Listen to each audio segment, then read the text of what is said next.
ये देख रहे हैं, आज फिर एक पक्षी अंदर गिर गया है। चील है, चील।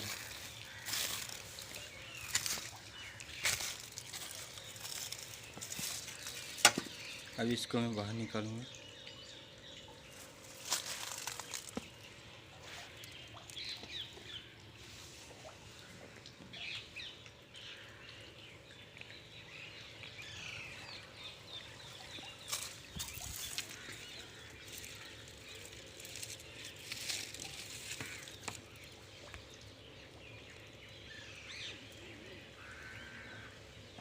ये पता नहीं कितने घंटों से पड़ा है।